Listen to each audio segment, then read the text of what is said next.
ထဲစေဒီဖထိုးနဲ့ရွာချောင်းတက်ပယ်လာတယ်ဆရာတော်ဖျားရဲ့ဆုံးမမှုတွေအောက်ဝဲ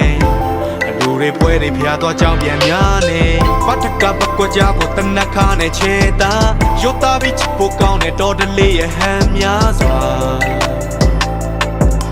ရင်ကိုအေးချမ်းစေရမှာ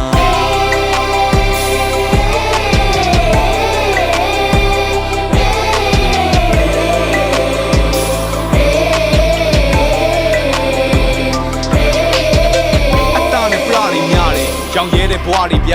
ထွန်းတုံးပေါ်ချွေးဆက်တွေကြနဲ့ပြုံများနဲ့လာနေကြတယ်အေဂျန်တဲ့ဘွားတွေပါပဲငိမ့်ချမ်းတဲ့ရက်တွေသားမို့ရွာကျိုးတွေပယ်ဖို့လို့ရဲ့စီစီလုံးလုံးရက်တည်ကြတယ်လွမ်းတဲ့ခါလန်းငယ်ပါစပါးကင်းတွေဝါပြီးဆိုဝမ်းမြောက်စွာကဲလင်းကလဲကလေးနဲ့ပြေးလေးချိုးလွမ်းတဲ့ခါလန်းငယ်ပါစပါးကင်းတွေဝါပြီးဆိုဝမ်းမြောက်စွာကဲလင်းကတော့တလီကိုတေးလေးဆို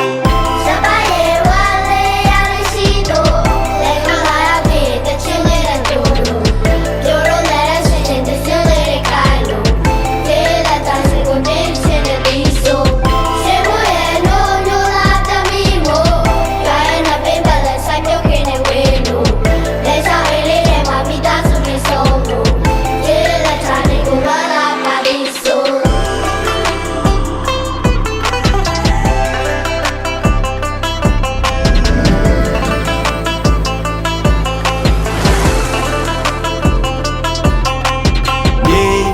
ကြီးက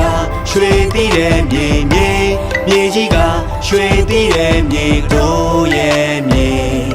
ရှင်တန်ဒီမငတို့ရဲ့မွေမြေကြီးကရွှေတီးတဲ့မြေ